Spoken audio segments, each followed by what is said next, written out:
Olá pessoal, tudo bem com vocês? Hoje a gente vai continuar as aulas de História e eu vou falar um pouco para vocês sobre Primeira Guerra Mundial. Na última aula eu comentei com vocês o que estava acontecendo na Europa às vésperas da Primeira Guerra Mundial, os antecedentes, portanto, da Primeira Guerra Mundial. Eu falei que existiam 5 focos de tensão internacional acontecendo entre os países europeus às vésperas da Primeira Guerra. O primeiro foco de tensão internacional era o imperialismo. Todos esses países europeus, principalmente as potências como Inglaterra, França e Alemanha, elas estão disputando territórios coloniais na África e na Ásia. E, eventualmente, rola um conflito de interesses entre elas. Elas estão, por exemplo, disputando controle territorial das mesmas regiões e, portanto, isso acaba gerando algum desconforto, alguma inimizade diplomática entre esses países europeus. Principalmente na região da bacia do Rio Congo, que eu falei para vocês que era uma região bastante produtiva da África, que tinha acesso a muita matéria-prima que era interessante para os europeus. Outro foco de tensão internacional eram as disputas econômicas entre a Inglaterra e a Alemanha. Eu também comentei com vocês na última aula que por volta de 1900, 1905, o produto interno bruto da Alemanha supera o produto interno bruto da Inglaterra, e daí a Alemanha se torna a principal potência econômica europeia. E a Inglaterra, que até então tinha uma postura de não envolvimento nas questões do continente europeu, nas questões diplomáticas do continente europeu, ela resolve, portanto, que está na hora de começar a se inteirar um pouco mais dessa situação e se envolver mais com a questão europeia, já que ela está sendo superada pela Alemanha, pela economia alemã. Outro foco de tensão bastante interessante que acontece às vésperas da Primeira Guerra Mundial, que eu também falei para vocês na última aula, é o nacionalismo na região dos Balcãs. Os Balcãs pertenciam ao Império Turco e o Império Turco, no final do século XIX e comecinho do século XX, deixou de conseguir administrar aquela região. Ele estava muito fragilizado por causa de disputas internas. E aquela região toda dos Balcãs, onde hoje é, por exemplo, a Sérvia, Bósnia, Croácia, Montenegro, Macedônia, Albânia, todos esses países ali dos Balcãs, hoje em dia, aquilo tudo pertenceu ao Império Turco, e com a fragilização do Império Turco, aquilo foi se libertando e se tornando países independentes. O que, teoricamente, era bastante interessante para esses novos países. O problema é que, quando eles se tornam independentes ali naquela região, eles também são países novos, eles também são muito fragilizados, eles também não conseguem garantir a própria independência assim com tanta certeza. E duas outras potências imperialistas começam a se interessar pela região dos Balcãs, o Império Austro-Húngaro e o Império Russo, cada um lá com uma justificativa para incorporar aquela região ao seu império, numa postura, óbvia, imperialista. A Áustria dizia que aquela região era sua por direito, porque ela já administrava aquela região anteriormente, antes da invasão turca. Os russos diziam que deveriam dominar aquela região por causa de um pretenso pan-eslavismo que deveria unir todos os povos eslavos dentro de um mesmo império. Os países se tornaram independentes ali nos Balcãs à medida que o Império Turco vai se fragilizando, mas eles não têm condições assim de garantir a própria independência por muito tempo, já que tem duas potências de olho naquela região e tentando controlá-la diretamente. Falei para vocês também que existia o foco de tensão entre França e Alemanha, que era a rivalidade e o revanchismo francês. A França perde um território importante, que é a tal da Alsácia-Lorena. Ela foi tomada pela Prússia na última guerra de formação da Alemanha como um Estado unificado, a Guerra Franco-Prussiana de 1871. E desde então a França alimenta a ideia de recuperar a Alsácia-Lorena da Alemanha através de uma guerra que vai acontecer exatamente na Primeira Guerra Mundial. A França e a Alemanha claramente tinham ideia de que eles iam entrar em conflito necessariamente no futuro, por isso eles começam a se preparar para esse conflito. Era uma certeza entre eles que haveria uma guerra no futuro. Eles começam a construir linhas defensivas, a Alemanha começa a planejar uma invasão da França. Ou seja, já se sabe que vai rolar uma guerra no futuro. Por isso também a gente tem um outro foco de tensão, que é a tal da paz armada. Todos os países europeus estão investindo maciçamente no desenvolvimento militar, tanto em novas tecnologias, como o desenvolvimento da metralhadora, do tanque, do avião como arma de guerra, como também em contingente militar. Vocês vão ver agora aqui no canto um mapa que mostra a parcela da população dos países europeus que está mobilizada em forças militares às vésperas da Primeira Guerra Mundial. Vocês vão ver, por exemplo, que na França, 20% da população está mobilizada por exército. Isso dava um total de 8 milhões de pessoas. O exército alemão chegava a 11 milhões de pessoas às vésperas da guerra. Isso é muita gente. Isso é, por exemplo, o triplo da população do Uruguai hoje em dia. Isso tudo só no exército alemão mobilizado para a Primeira Guerra Mundial. Todos esses países eles estão investindo bastante no desenvolvimento das suas forças armadas, porque eles consideram que vai rolar uma guerra no futuro. Por isso a gente chama esse período também de paz armada. Então, esses eram os focos de tensão às vésperas da Primeira Guerra Mundial, que eu expliquei eles com calma na última aula. Se vocês não lembram disso, só retomar a última aula.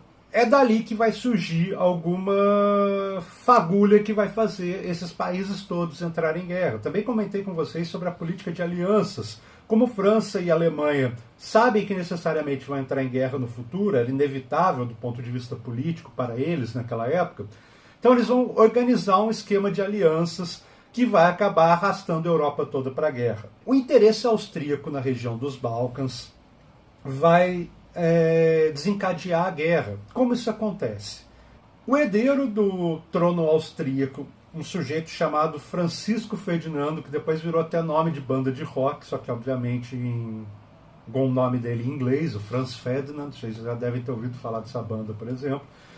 Ele resolve fazer uma visita oficial como herdeiro do trono austríaco numa região que era uma região independente, era a região da Sérvia. Hoje, na verdade, nem é Sérvia, é Bósnia, mas naquela época era uma região da Sérvia, que era a cidade de Sarajevo. Vocês já devem ter ouvido falar de Sarajevo em algum momento. Então, o príncipe Francisco Ferdinando, arquiduque, príncipe herdeiro do Império Austríaco, resolve visitar a cidade de Sarajevo como forma de demonstrar o interesse austríaco naquela região. E quando ele está fazendo essa visita, ele está desfilando para a população de Sarajevo num carro aberto junto à esposa dele, que está grávida, um estudante nacionalista sérvio, um sujeito chamado Gavrilo Príncipe. Ele sai do meio da multidão e dá tiros, tanto no Francisco Ferdinando quanto na mulher dele, a princesa, que estava grávida. Mata todo mundo ali, numa situação, num atentado em que ele acaba matando o príncipe herdeiro do Império Austríaco. Essa situação vai ser o gatilho da Primeira Guerra Mundial. Por quê? Rolou uma investigação dos austríacos sobre o assassinato, prenderam Gavrilo logo ali quando aconteceu o assassinato, ele não conseguiu fugir, ele foi preso, ele acaba falando que faz parte do movimento nacionalista sérvio, e durante as investigações acaba se descobrindo que vários movimentos nacionalistas sérvios eram patrocinados pelo Império Russo. O Império Russo dava treinamento, armas, dinheiro para o movimento nacionalista sérvio, porque o Império Russo também tinha interesse naquela região. Era interessante evitar que a Áustria anexasse aquela região, já que o Império Russo queria no futuro fazer isso. Portanto, a investigação vai se desenvolvendo e a Áustria vai afirmando que no decorrer da investigação foi possível alegar que por trás do atentado contra o Francisco Ferdinando estava o Império Russo. Então o que acontece é que a Áustria, acusando o Império Russo de ter desencadeado o assassinato do príncipe herdeiro do Império Austríaco, acaba declarando guerra à Rússia como consequência desse atentado aí ao príncipe herdeiro do Império Austríaco. A primeira declaração de guerra acontece um mês depois do assassinato, é o tempo da investigação, no dia 28 de julho de 1914, portanto a Áustria acaba declarando guerra à Rússia. Por causa da política de alianças, todos os países que eram aliados da Rússia deveriam participar da defesa da Rússia. Afinal de contas, essa política de alianças previa que caso um dos países fossem atacados, todos os outros países deveriam defendê-lo dentro daquela aliança. Então, como a Rússia era aliada da França e da Inglaterra, França e Inglaterra, no período curto de dias depois de 28 de julho, acabam declarando guerra também ao Império Austríaco. Como o Império Austríaco era aliado da Itália e da Alemanha, a Itália e a Alemanha necessariamente deveriam defender o Império Austríaco em caso de declaração de guerra. Portanto, esses dois países declaram guerra à Rússia, à Inglaterra e à França. e, portanto, a política de alianças acaba sendo responsável por arrastar todos esses países para uma guerra que começou por causa do nacionalismo sérvio, por causa do atentado contra o Francisco Ferdinando. Entre o dia 28 de julho de 1914 e 4 de agosto de 1914, ou seja, 6 dias de diferença, todos os países europeus, quase todos, a maioria na verdade, acaba declarando guerra uns aos outros por causa da política de aliança. Como a África e a Ásia inteira eram regiões coloniais dos países europeus, eles também são arrastados para a guerra porque contingentes militares dessas regiões vão acabar sendo trazidos das colônias para lutar nas guerras europeias, dentro do continente europeu. A gente vai ver, por exemplo, durante a guerra, australianos, neozelandeses, indianos, argelinos, lutando pela metrópole dessas colônias durante a guerra. Então isso é responsável também por dar uma dimensão mundial ao conflito. A gente vai ver gente do mundo inteiro disputando a guerra.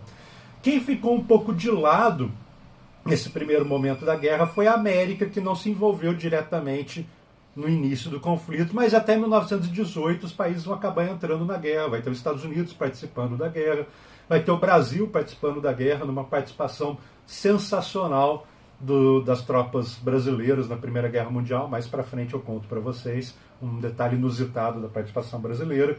Mas o importante é que a política de alianças acaba levando todo mundo, pelo menos nesse primeiro momento, da Europa, da África e da Ásia para o conflito, arrastando todas essas regiões para a guerra. Então, começa a Primeira Guerra Mundial depois do assassinato do arquiduque Francisco Ferdinando pelo Gavrilo Príncipe. Antes de começar a Primeira Guerra Mundial, a Alemanha estava fazendo treinamentos militares, desenvolvendo o seu exército e desenvolvendo também um plano de invasão da França. A França, era de sabedoria da Alemanha, tinha construído uma linha defensiva por toda a extensão da fronteira da França com a Alemanha para tentar travar uma invasão alemã. E a Alemanha, sabendo disso, resolve que ela vai tentar contornar essa linha defensiva francesa, invadindo primeiro a Holanda e a Bélgica e passando por cima dessa linha defensiva para chegar na França. Esse plano de guerra era conhecido como Plano Schlieffen. E a ideia dos alemães é que rapidinho eles chegariam em Paris e, portanto, rapidinho eles venceriam a França e poderiam começar a se preocupar só com a Inglaterra e com a Rússia. É engraçado que, historicamente, o pessoal considera a França sempre café com leite nas guerras, né? O plano alemão era tipo, rapidinho a gente resolve a França e depois a gente se preocupa com quem vai dar trabalho durante a guerra. Tanto que tem uma imagem que está aparecendo aqui para vocês, que são os primeiros soldados alemães indo para a guerra. Eles estão num trem, vocês devem estar vendo a imagem aí, e nesse trem está escrito uma série de mensagens dos soldados, os primeiros soldados alemães indo por fronte, e está escrito: a gente se vê em Paris, ou viagem a Paris, na verdade, Ausflug nach Paris, e também ali embaixo está escrito: a gente se vê no Boulevard. Tudo isso em alemão, escrito pelos soldados no trem. A ideia é que a guerra seria vencida rapidamente, que o movimento das tropas alemãs ia acabar com as defesas francesas e, no instante, a guerra se resolveria. E, aparentemente, isso dá um resultado. A Alemanha consegue invadir o território francês e chega muito perto de Paris. Esse movimento do exército alemão consegue chegar a mais ou menos 50 quilômetros de Paris, quando ele é travado e dali ele não consegue avançar.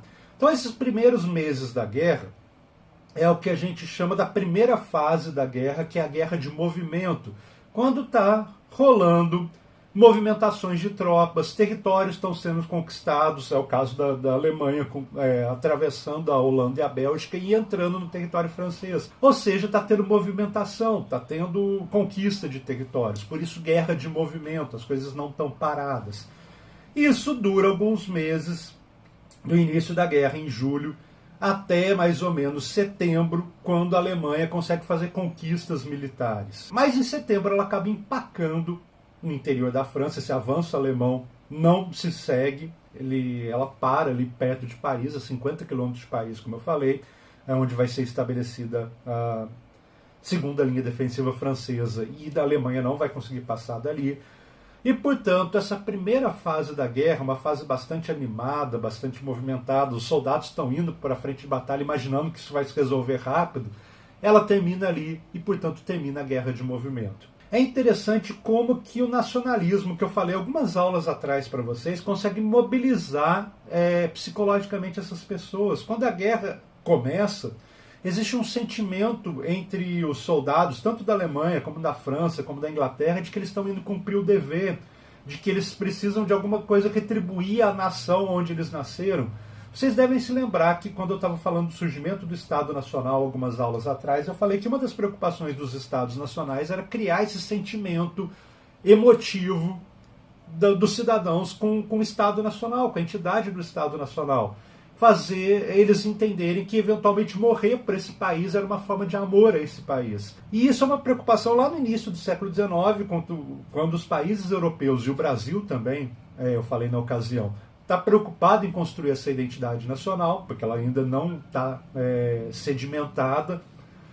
Mas agora, 100 anos depois, às vésperas da Primeira Guerra Mundial, isso já está tão intensificado que os soldados começam a se voluntariar para ir para a guerra. Mesmo não sendo obrigatório ir para a guerra, várias pessoas acabam se inscrevendo, se voluntariando para participar da guerra por causa desse espírito nacionalista.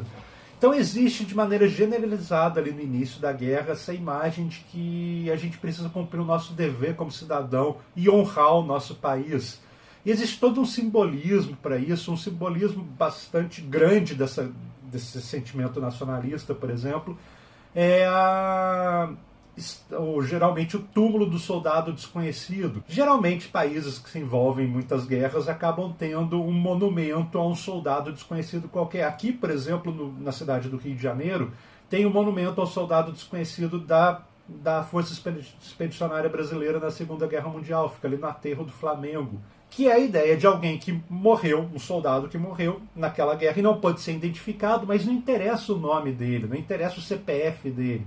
Ele, enquanto indivíduo, não é relevante, mas ele como ideia, ele como símbolo desse desprendimento das pessoas que acabam indo para a guerra em nome da nação, em nome da nacionalidade, acaba virando uma coisa simbólica que vários países nutrem até hoje. Acaba se espalhando pela Europa esse sentimento de nacionalidade. E uma manifestação física disso é o túmulo do soldado desconhecido, onde sempre tem pessoas deixando flores, sempre tem uma bandeira nacional. É um negócio bastante simbólico desse nacionalismo, que eu acho muito curioso, porque, pelo menos do meu ponto de vista, se me chamassem para ir para a guerra, eu falei, não, valeu, meu irmão, pode ir, vai indo aí que a gente marca qualquer dia. Mas, enfim, o importante é que nessa primeira fase da guerra existe essa coisa heróica do desprendimento, vamos lutar pela nação, é o nosso dever e tudo mais.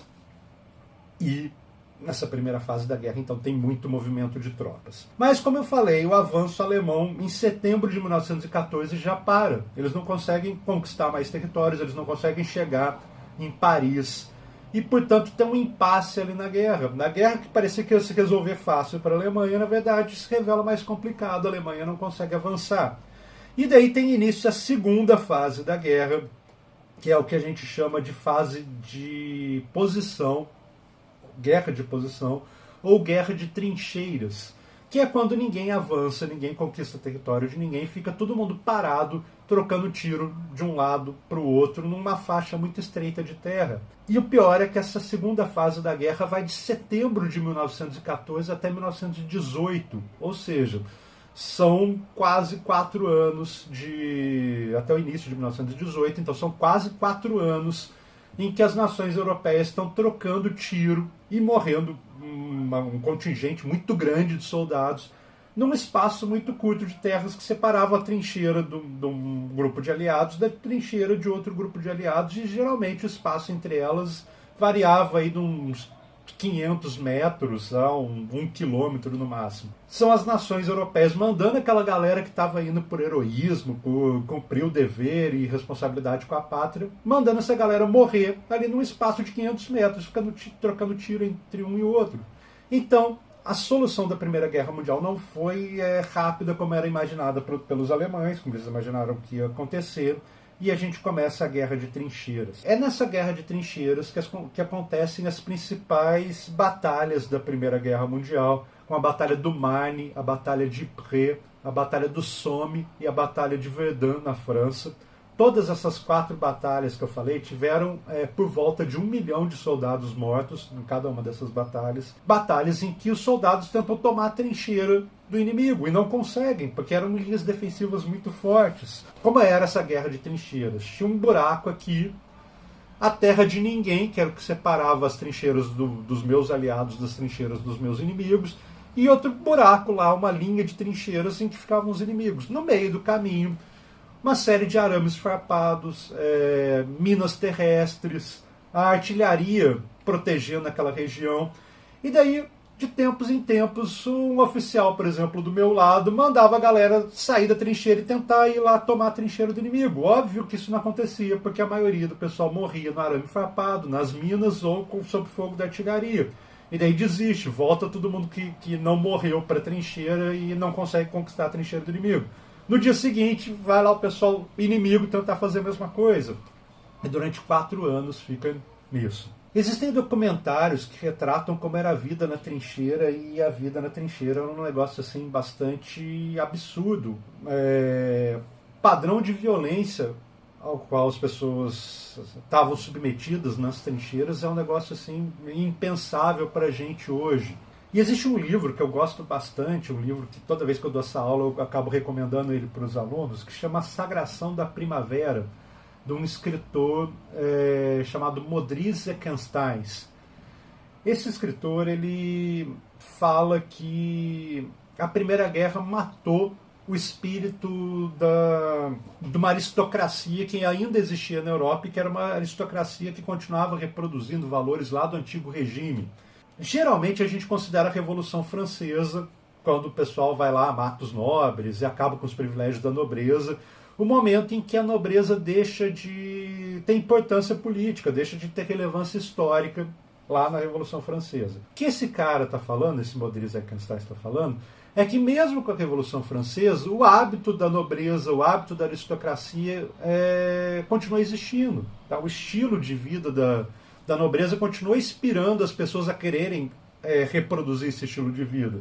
Ou seja, ela pede prestígio político, mas todo mundo continua querendo ser nobre um dia, que ele continua tendo aquele modo de vida da nobreza. E daí esse autor vira e fala que quem mata essa ideia é a Primeira Guerra Mundial. A Primeira Guerra Mundial acaba com esse imaginário nobre. Por quê? Eu tenho falado desde o início do ano até agora que a função da nobreza é fazer guerra. Desde lá da aula sobre feudalismo que eu dei para vocês, eu falei que nobreza existe para guerrear. Vocês devem se lembrar que eu falei que no feudalismo existem 3 classes: o clero, a nobreza e o povo. O clero reza, ora para todos, para o bem-estar de todos, por isso o nome deles em latim eram oratores, aqueles que rezam. A nobreza guerreia para defender todo mundo, e por isso o nome deles na época era belatores, que é a mesma origem, por exemplo, da palavra bélico hoje em dia. E tinha o povo que não era nem nobre nem clero, que era o povão, que a função deles não é nem guerrear e nem orar para proteger todo mundo, e portanto eles têm que trabalhar para sustentar todo mundo, e portanto eles eram os laboratores, que é a mesma origem da palavra, por exemplo, laboral, que tem a ver com trabalho. Ou seja, eu falo para vocês que a função da nobreza é fazer guerra desde a primeira aula do ano. Então no século XIX continua sendo assim. A principal função da nobreza é lidar com os assuntos da guerra. E no século XIX ainda, os oficiais dos exércitos, do exército francês, do exército inglês, do exército russo, todos os oficiais são de origem nobre, de origem aristocrática. E eles ainda têm na cabeça deles um ideal de guerra que tem a ver com nobreza, que é não, por exemplo, atacar o inimigo pelas costas, porque isso não tem honra nenhuma em fazer isso. Seguir certos protocolos, certos valores, que inclusive até hoje a gente chama de valores nobres. Né? Não é para matar o prisioneiro, não é para atacar civil, matar mulheres. Isso não são coisas nobres a se fazer. Então existe esse ideal da nobreza, dos valores da nobreza ao se fazer guerra. E daí vem a Primeira Guerra Mundial, que tem esse impasse de trincheiras aí, e a galera percebe que, tipo, guerra nobre não vai resolver. E resolve começar a atacar à noite, atacar de surpresa, usar armas que as nações todas tinham combinado que não poderiam usar, por exemplo, como armas químicas, como gás mostarda. Dane-se, essa guerra nobre não vai resolver a Primeira Guerra Mundial. Agora a gente está num outro patamar de guerra, em que esses valores da nobreza não têm mais sentido nenhum durante a guerra. Então o que acontece? A Primeira Guerra Mundial acaba matando esses valores nobres todos. O interessante é que o livro fala um pouco da guerra, mas também fala de um balé, a tal Sagração da Primavera, que é um balé de um sujeito chamado Stravinsky. Esse balé é todo revolucionário na época que ele foi encenado pela primeira vez, em 1912, e os valores estéticos dele eram completamente diferentes daqueles valores estéticos apreciados pela aristocracia até então. A música parece meio atordoante, tem horas, não é uma música assim gostosa de escutar o tempo todo, não é uma música clássica tradicional, era um balé de vanguarda. E daí a aristocracia não entendia que aquilo era arte, não deu valor para aquilo. Muitas pessoas se levantavam no meio do balé e deixavam o teatro, de tão incomodadas que elas estavam. Para esse autor ali, naquele momento, em 1912, 1914, os valores aristocráticos estavam feridos de morte. A Primeira Guerra Mundial vai finalmente matar o que restava da nobreza, da aristocracia, como estilo de vida, como prestígio e influência. Mas enfim, voltando à Primeira Guerra Mundial, por que eu falei desse livro todo? Primeiro, porque a teoria dele é muito interessante, é um livro muito bacana. E segundo, porque durante a construção desse argumento, ele pega várias cartas de combatentes mandadas para a família, mandado para os filhos, para as esposas, para as mães, enfim, para quem não está lá no fronte. E ele vai construindo o argumento dele baseando a interpretação no que aparece nessas cartas, mandadas pelos combatentes que estão lá no fronte. E essas cartas são incríveis porque elas acabam demonstrando como era o estilo de vida nos frontes, e é uma coisa assim absurdamente terrível. Primeira coisa interessante para dizer é que, como a violência está acontecendo o tempo todo ali no fronte, como você está vendo seu amigo, seu companheiro de batalha morrer o tempo todo, por exemplo, todo dia morre alguém do seu batalhão, alguém com quem você comeu no dia anterior, por exemplo. Ou seja, a morte é um negócio que está sempre rondando, a violência é algo que está sempre rondando as pessoas que estão no fronte. Acontece uma banalização da violência, que é um negócio super interessante para se pensar certas questões atuais. Como está o tempo todo gente morrendo, a gente não consegue lidar com isso sem conseguir resolver aquilo psicologicamente de alguma maneira, e a gente começa a se habituar com aquilo, como se aquilo deixasse de ser problemático, como aquilo deixasse de ser traumático. Por exemplo, o pessoal ali nas trincheiras, eles usavam terra que vinha dessa terra de ninguém, que era o espaço entre uma trincheira e outra, para usar essa terra e encher sacos que serviriam de barricada. Então o tempo todo eles estavam usando aquela terra ali que está próxima à trincheira para encher esses sacos. O problema é que eventualmente a terra de ninguém era cheia de corpos em decomposição, gente que tinha morrido nas batalhas anteriores, essa coisa toda. Então eventualmente quando você pegava a terra da terra de ninguém, aquilo vinha com restos mortais de outras pessoas que já tinham morrido alguns dias, que estavam em decomposição e tudo mais. E daí um soldado francês relata que ao pegar da terra de ninguém para encher sacos e fazer barricadas, eles acabaram pegando um braço decepado de um soldado alemão, que eles sabiam que era alemão por causa do uniforme que estava ainda cobrindo o resto do braço. E jogaram dentro de um saco de estopa qualquer para fazer uma barricada, só que com o saco rasgou o braço do alemão, o resto do braço do alemão caiu para fora do saco e ficou pendurado. E era comum os soldados franceses, quando chegavam dos dias de folga e iam render o pessoal que estava ali na trincheira, que era como um ritual, uma brincadeira deles, passar pelo braço do soldado alemão que estava caindo do saco de barricada, cumprimentá-lo e falar: e aí, Fritz, está tranquilo hoje? Hoje a gente vai vencer a Alemanha? Era tipo uma brincadeira deles. Mas por que eu estou contando isso? Porque isso demonstra uma banalização da violência. Quando você convive cotidianamente com a violência, você acaba meio que banalizando isso e se torna uma coisa normal para o seu universo. Aquilo que seria meio que aterrorizante para outras pessoas que não estão acostumadas com esse nível de violência cotidiano, para aquelas pessoas era normal, estava banalizado. E isso é super interessante para entender certos aspectos da sociedade hoje em dia, certos aspectos que estão relacionados a grupos que convivem cotidianamente com violência, com intervenção, por exemplo, violenta. Vou dar o exemplo de comunidades que estão sempre, por exemplo, convivendo com combates entre traficantes e as forças do Estado. Isso acaba sempre se manifestando na morte de alguém conhecido. Todo mundo sabe, tipo, fulano morreu uns tempos atrás, num combate e tudo mais. Ou seja, o nível de presença da violência acaba se tornando cotidiano e a tolerância que a gente tem para a violência acaba mudando também. Essas coisas acabam sendo mais naturalizadas. A gente acaba banalizando, portanto, a violência. E óbvio que isso tem um efeito de que quando se a gente banaliza a violência, ela acaba não nos chocando mais. Então muitas das coisas que acontecem hoje em dia podem ser também entendidas sobre a chave da banalização da violência. Mas algumas curiosidades ainda sobre a vida na trincheira. Era uma vida bastante dura, era bastante terrível. Chovia, a trincheira se enchia de lama. Quando não chovia, ela era cheia de ratos, de pulga. Tem um relato de um soldado falando que a única coisa quando ele chega na trincheira que animava ele é imaginar que os ratos e as pulgas nas trincheiras dos alemães eram piores do que nas trincheiras francesas. Era uma vida completamente dura e monstruosa no final das contas. E isso durou 4 anos durante a guerra toda. Depois dessa segunda fase da guerra, que é a guerra de posição, algumas mudanças começam a acontecer em 1917 que vão começar a encaminhar o fim da Primeira Guerra Mundial. Então a gente tem a primeira fase, que é a guerra de movimento, a segunda fase, que é a guerra de posição, e agora a gente vai ter a terceira fase, que é o desfecho da guerra.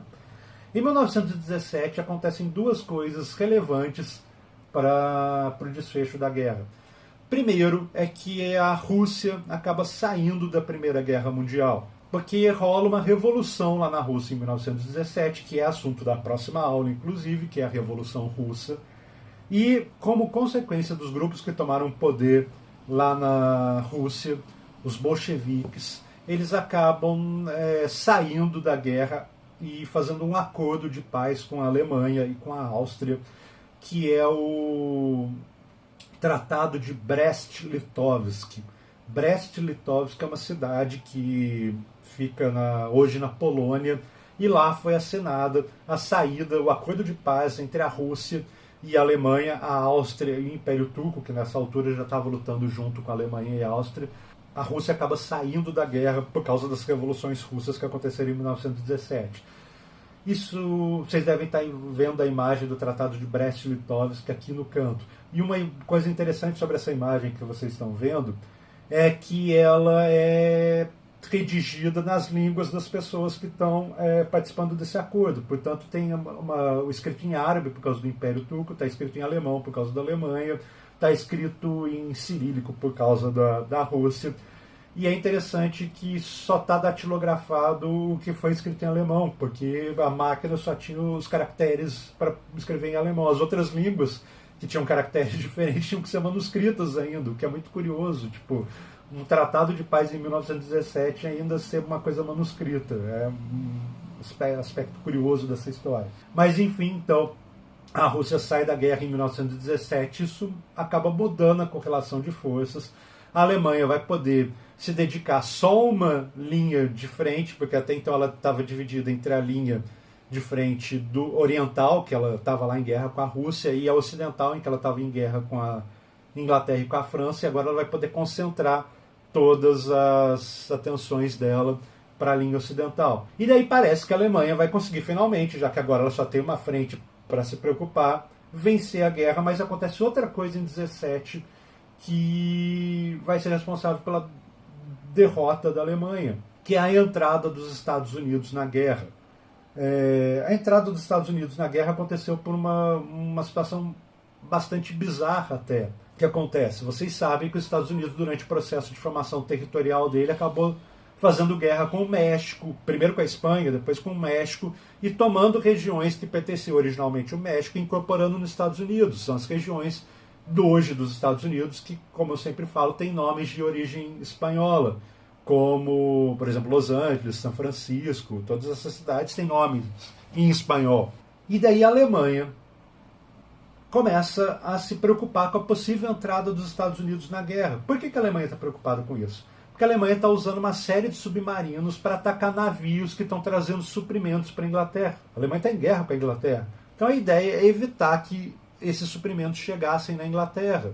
E a gente vai ver na aula sobre crise de 29 que, como a economia da Inglaterra estava toda voltada para produzir coisas para o esforço de guerra, para produzir balas, uniformes, tanques, ela consumia e comprava produtos não assim diretamente ligados ao esforço de guerra, como geladeira, automóvel, roupa que não é uniforme de guerra, essas coisas todas. Ela comprava da indústria americana. E a Alemanha está interessada em fragilizar a Inglaterra, portanto começa a atacar com submarinos os navios americanos que estão trazendo mercadoria para a Inglaterra. E isso já indica que talvez os Estados Unidos entrem para a guerra porque ele está sendo atacado pelos navios, pelos submarinos alemães. Mas não é isso que leva os Estados Unidos para a guerra, porque os Estados Unidos têm desde 1823, com a doutrina Monroe, a postura de não se envolver nos problemas europeus. A doutrina Monroe diz exatamente isso. Os problemas europeus não são problemas dos Estados Unidos, os europeus que se resolvam, eles não querem ter nenhum tipo de intervenção na Europa e eles esperam, em contrapartida, que a Europa também não enche o saco aqui na América. É exatamente isso que diz a doutrina Monroe. Então os Estados Unidos, mesmo tendo seus navios atacados por submarinos alemães, estão reticentes a entrar na guerra. Por exemplo, o Congresso, a opinião pública são contra a entrada dos Estados Unidos na guerra. E daí acontece um episódio bizarro que é conhecido como episódio do telegrama Zimmermann, que a Alemanha manda um telegrama para o chanceler alemão no México, dizendo o seguinte, que era para ele tramar um acordo com o México, um acordo militar, para o México entrar na guerra junto com a Alemanha e atacar os Estados Unidos, para que os Estados Unidos, portanto, fique preso num confronto aqui na América e não acabe indo lutar lá na Europa, que era o medo dos alemães. Incentivo para o México entrar na guerra, a Alemanha anunciava que ia ajudar o México financeiramente, militarmente, a lutar contra os Estados Unidos e garantiria que caso o México, assim que o México vencesse o confronto com os Estados Unidos, a Alemanha ia garantir internacionalmente a demanda do México de reincorporar os territórios como Texas, como o Novo México, que tinham sido tomados pelos Estados Unidos durante o século XIX. E daí então esse telegrama foi mandado lá da Alemanha, da capital Alemanha, para o diplomata alemão no México. Só que no meio do caminho, a inteligência inglesa acaba interceptando esse telegrama, que está codificado, acaba conseguindo decodificar esse telegrama e manda para os Estados Unidos. Olha só o que os alemães estão tramando, olha o que eles estão fazendo. E a história do telegrama Zimmermann começa a se espalhar pela imprensa lá nos Estados Unidos, e daí a opinião pública dos Estados Unidos fala assim, mas não pode isso, que absurdo. Vamos então começar a apoiar os Estados Unidos a entrar na guerra contra a Alemanha. E em 17 mesmo, os Estados Unidos acabam entrando na guerra e manda soldados para lutar lá no continente europeu. O México acaba não aceitando a proposta da Alemanha. Enfim, chega uma nação militarmente poderosa para desequilibrar as forças que estavam mais ou menos equilibradas até então, e os Estados Unidos vai contribuir para a Alemanha começar a se fragilizar. A Alemanha começa a gastar muito dinheiro para manter o esforço de guerra contra 3 países, França, Inglaterra e agora Estados Unidos, e ela começa a entrar numa crise econômica, começa a ter o questionamento interno da guerra. Aquele ideal heróico do início de lutar pela nação já está em contestação na maioria dos países. Por que a gente está morrendo nessa guerra idiota? Começa a virar questionamento, por exemplo, em jornais, essas coisas todas.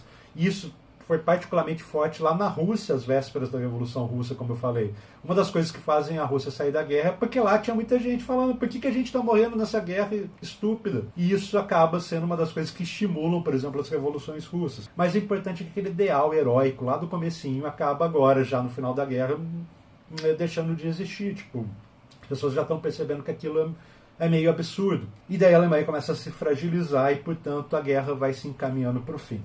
Mas esse processo todo de desfecho da guerra tem uma situação bastante espetacular, que é a participação do Brasil na guerra. Em 1917, o Brasil acaba entrando também na Primeira Guerra Mundial, e ele manda alguns navios. A participação do Brasil é relativamente pequena perto das outras nações. Relativamente pequena não, é pequeno e ponto, né?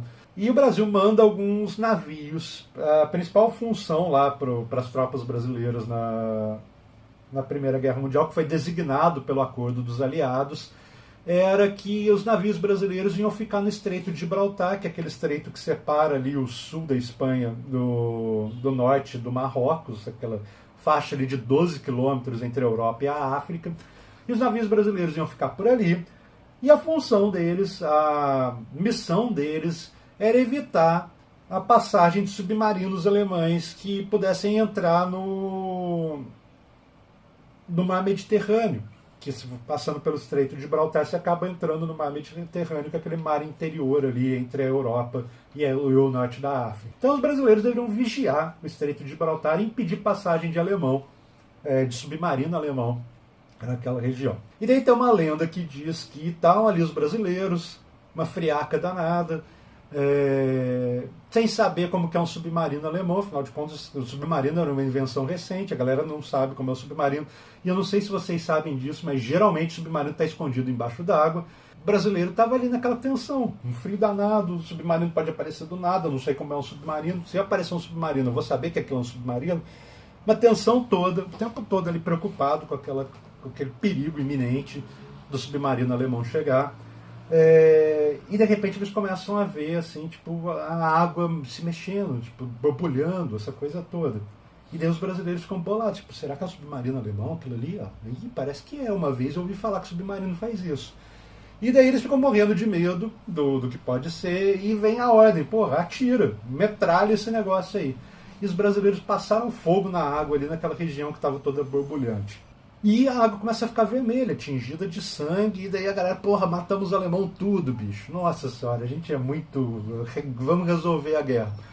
E daí, pouco tempo depois, começa a chegar na superfície ali os corpos de leão marinho, essas coisas todas que tinham sido fuzilados pelos brasileiros. Eles não atiraram no submarino alemão, eles mataram com vida marinha toda ali da entrada do Mediterrâneo. Sorte que naquela época não tinha Greenpeace, porque senão a gente estava aí perdido com aquela atuação. E daí, essa é a brilhante participação na guerra. Mas vocês devem estar pensando assim, porra, então o que o Brasil fez na guerra foi matar leão marinho? Não, na verdade isso foi fundamental para a resolução da guerra, porque a Alemanha já estava meio combalida, e quando eu vi os brasileiros pensando, porra, se os caras fazem isso com o leão marinho, imagina o que eles vão fazer com a gente, com a Alemanha, quando eles tiverem a oportunidade. E daí aquilo, enfim, se espalhou pela Alemanha, os brasileiros são muito cruéis, a gente precisa sair dessa guerra, e isso acabou acelerando o processo de paz. Óbvio que é mentira isso que eu estou falando, na verdade a participação do Brasil é bizarra, mas não acelerou o fim da guerra. A entrada dos Estados Unidos na guerra muda a correlação de forças, e a Alemanha começa a perceber que ela não dá conta de sustentar o esforço de guerra por mais tempo. E começa a ter pressão interna lá na Alemanha, até que finalmente rola um acordo de suspensão do confronto, que é o armistício, que foi assinado no dia 11 de novembro de 1918 e põe fim, portanto, à Primeira Guerra Mundial. Uma outra curiosidade sobre esse armistício. O armistício foi assinado na madrugada do dia 10 para o dia 11 de novembro, e ele entraria em vigor no dia 11 de novembro às 11 da manhã. Ou seja, às 11 da manhã acabaria a guerra. Eles passaria a valer o acordo de cessar fogo entre os países. Mas até às 11 a guerra estava liberada. E daí, uns americanos que estavam desenvolvendo uma tecnologia de gravação de áudio e tudo mais, resolveram testar isso e gravaram o áudio daqueles minutos ali antes das 11 horas, numa das linhas de frente da França. Eles levaram um aparelho que registrava as variações ali das ondas de áudio, e às 10h59 botaram aquilo para gravar. E é super interessante, porque a gente tem a gravação do momento em que a Primeira Guerra Mundial acaba, que é o que eu vou colocar para vocês aqui, para vocês escutarem. Eu acho muito incrível essa gravação, então, portanto, vocês podem dar uma olhada nela, ela está aqui para vocês escutarem agora.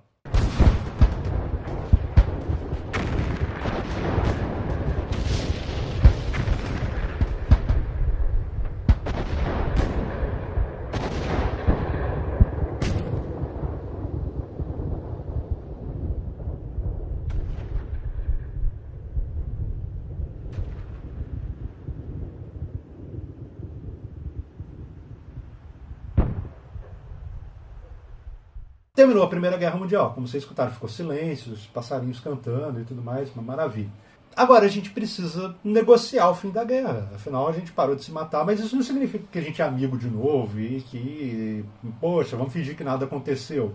Não, precisa de todo um acordo de paz posterior aí à Primeira Guerra Mundial para colocar em panos limpos o que foi o conflito. O presidente dos Estados Unidos, um sujeito chamado Woodrow Wilson, ele resolveu tentar influenciar os acordos pós-guerra e divulgou um conjunto de princípios que deveriam nortear as negociações entre os países depois da guerra, que ficou conhecido como os 14 pontos para a paz, ou os 14 pontos do presidente Wilson. São os dois nomes para a mesma coisa. São 14 princípios que, segundo o presidente Wilson, presidente dos Estados Unidos, deveriam orientar as negociações de paz.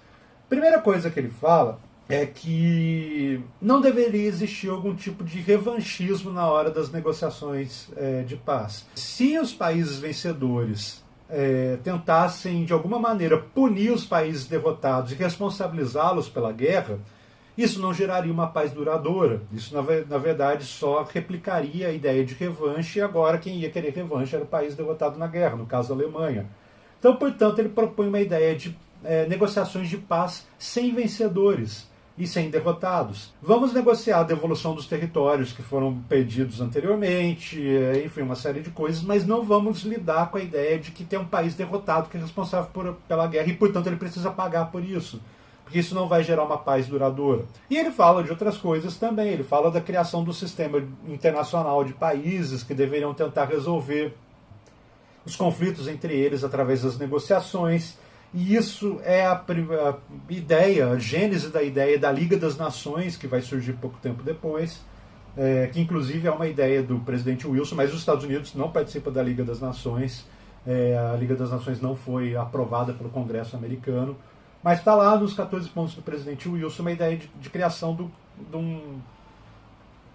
uma liga de representantes diplomáticos entre os países para que eles resolvessem, para que eles arbitrassem os seus problemas de maneira diplomática. Outra coisa que o presidente Wilson fala é o desenvolvimento do comércio. Quanto mais as nações estiverem interligadas entre o comércio, pelo comércio, e isso gerasse riqueza para elas, mas elas ficariam com medo de entrar em guerra, porque entrar em guerra significaria romper esses laços econômicos que elas têm com os outros países. Portanto, a ideia de que o comércio seria um motivador da paz está lá também nos 14 pontos do presidente Wilson. Quanto mais os países se tornam interdependentes por causa do comércio, menos suscetíveis eles vão ser a entrar em guerra. E daí, então, eles mandou lá para os europeus os 14 pontos dele. Vamos seguir isso daí, que isso daí vai gerar uma paz duradoura. E daí a galera lá na Europa olhou para os 14 pontos do presidente Wilson e falou: não, que besteira, coisa de hippie isso daí, pô, a paz duradoura, nada a ver. Pô, sai com esse discursinho para lá. O negócio aqui a gente precisa cobrar a Alemanha pelas besteiras que ela fez. E daí, portanto, a galera solenemente ignora os 14 pontos do presidente Wilson.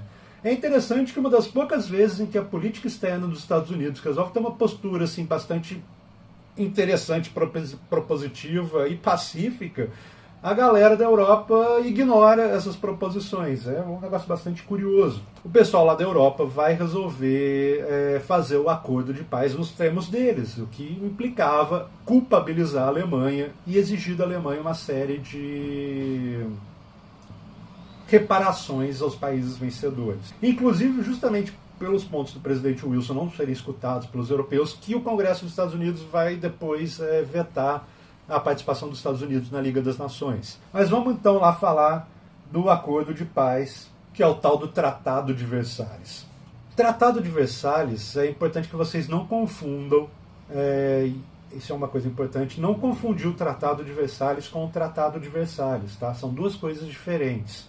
O Tratado de Versalhes de 1783 é o tratado em que a Inglaterra reconhece a independência dos Estados Unidos. E o Tratado de Versalhes de 1919 é o tratado que põe fim à Primeira Guerra Mundial diplomaticamente.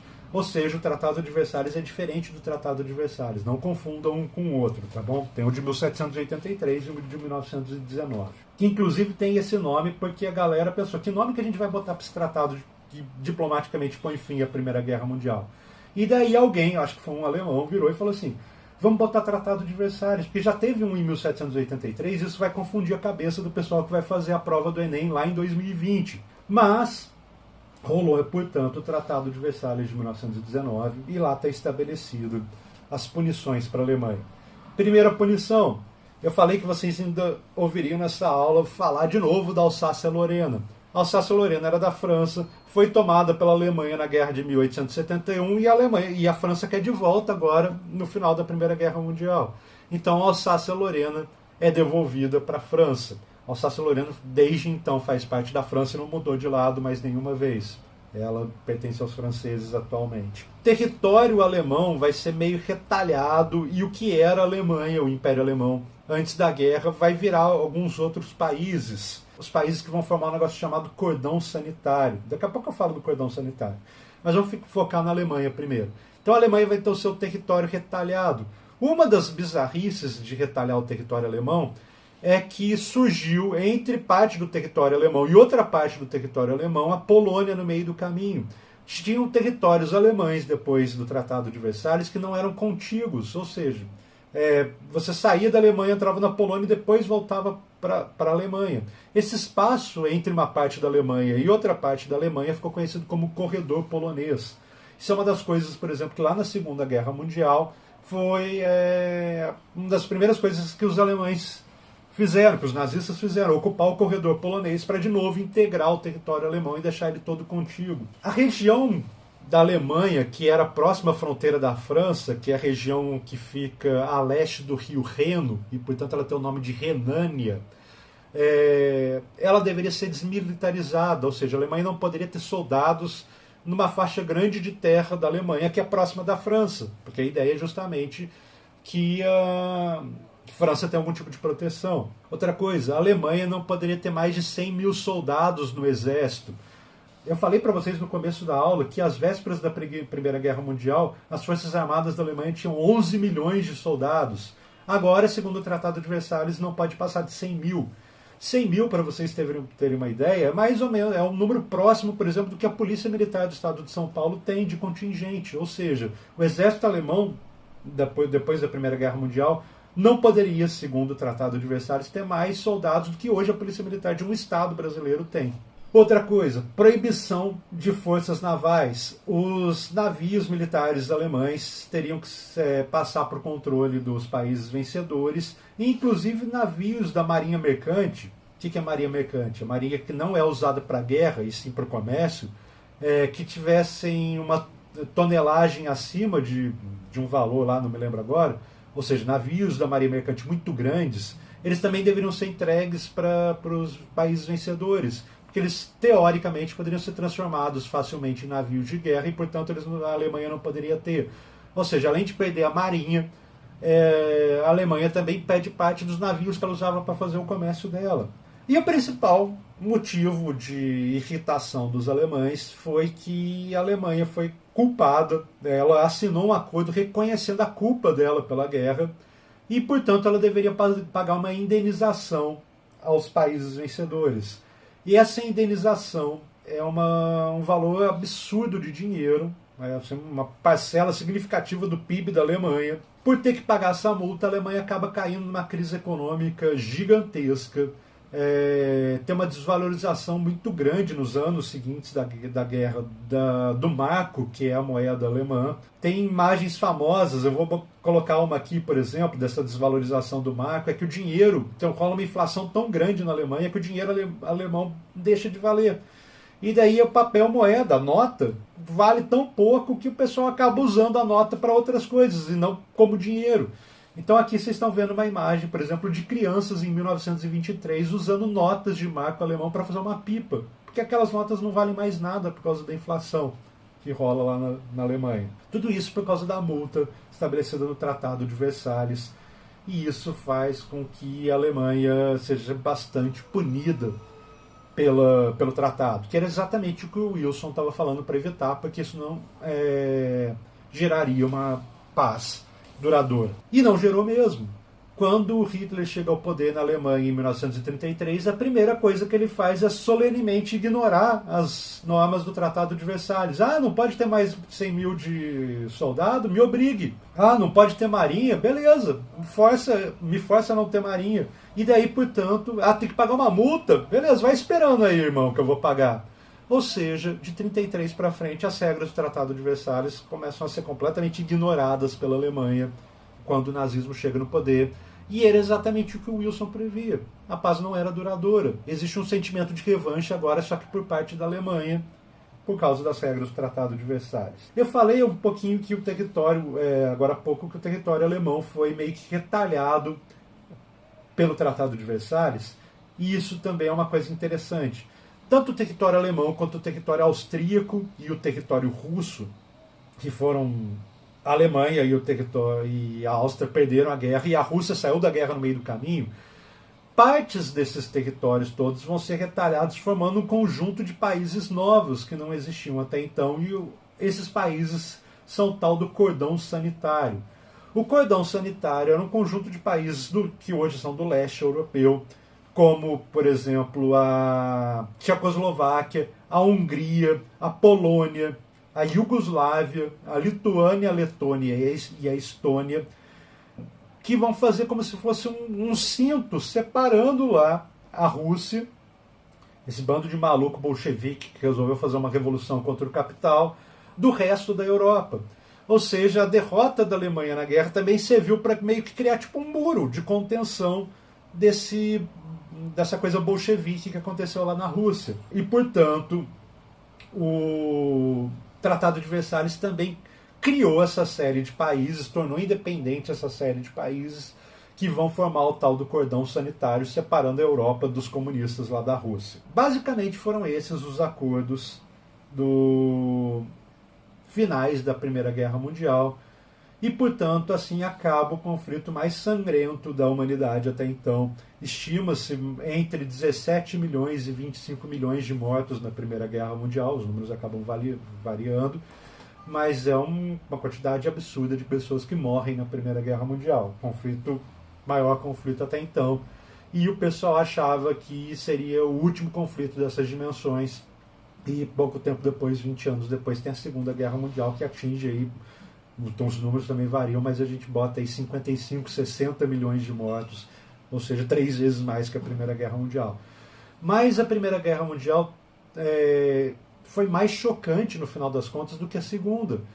Porque a Primeira Guerra Mundial foi um conflito de dimensões assim nunca imaginadas até então. A Segunda Guerra Mundial foi maior, mas já tinha tido a Primeira como parâmetro de conflitos assim dessa dimensão. Ou seja, o impacto que ela teve para os europeus que viveram aquele período, foi maior do que o impacto da Segunda Guerra Mundial, porque aquilo era inesperado, um conflito daquela dimensão. Então, politicamente, as repercussões da Primeira Guerra Mundial talvez sejam maiores do que da Segunda Guerra Mundial, porque aquilo era algo completamente inesperado para as potências europeias. Então, na próxima aula, a gente fala de Revolução Russa, que eu já comentei algumas coisinhas hoje, mas preciso falar com mais calma. E aí a gente dá seguimento ao que acontece na Europa nos anos 20. Então é isso, pessoal. Espero que vocês tenham entendido. Qualquer dúvida é só me mandar uma mensagem que eu respondo o mais rápido possível. Tá bem, pessoal? Até semana que vem com mais uma aula de história aí. Abraço, pessoal!